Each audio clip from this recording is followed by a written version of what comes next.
yields. Chair recognizes Ms. Titus. Thank you, Mr. Chairman, and thank you to our witnesses. As you have heard all of us say, but I'll say it for the record myself, on October 7th, we all watched in horror as Hamas terrorists murdered, tortured, raped, and kidnapped over 1,400 Israelis. 32 Americans were also killed in that attack. This grotesque assault on our closest ally in the region deserves universal condemnation from every member in this body. The U.S., the UN, and much of the international community have designated Hamas as a foreign terrorist organization. Their stated goal is the destruction and decimation of all Israeli people. Their actions have also demonstrated their indifference towards the safety of Palestinian people.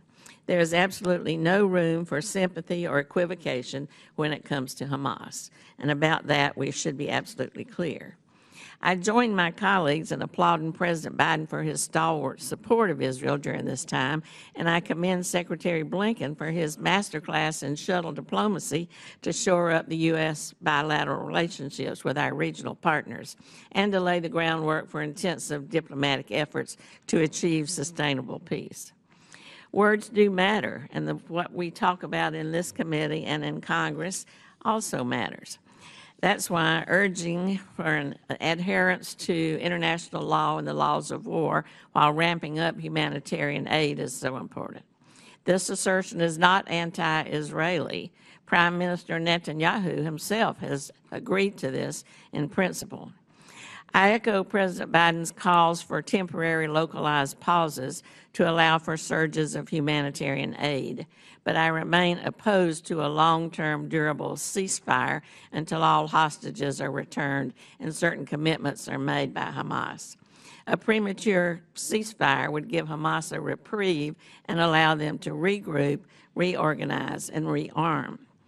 I also urge at the same time, though, the IDF to reconsider its tactics to ensure its counterterrorism campaign is proportionate. Again, these remarks should not be misconstrued as delegitimizing Israel's campaign to root out Hamas. We cannot accept the false choice that Republicans have been pushing on us when they say you either support Israel in its war effort or you support Hamas. Bolstering Israel's defense and urging the protection of innocent Palestinians are not mutually exclusive ideas. We can and we must do both. I'd like to ask my question, though, more specifically about Turkey. Ms. Stroll, Turkey consistently tops the list of U.S. arms importers and recipients of U.S. military aid because it's considered a strategic NATO ally. I believe Turkey's relationship with Hamas alone is enough to cease all arm exports to Ankara as Erdogan continues to express his sympathy for Hamas, not to mention the fact that Turkey has routinely acted as a spoiler within the NATO alliance.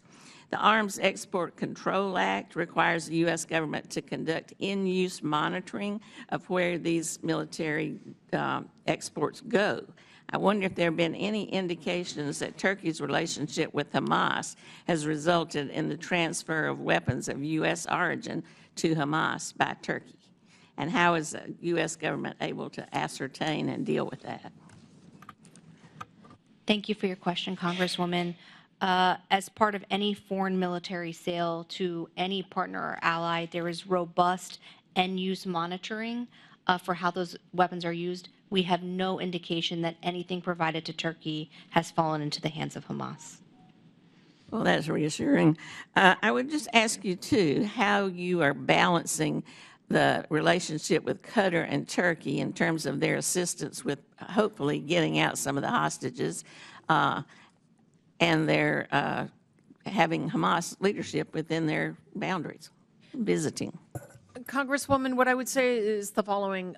Qatar and Egypt, but especially Qatar, have been profoundly involved in the relentless quest to secure the release of hostages, foreign hostages, Israeli hostages, the whole lot.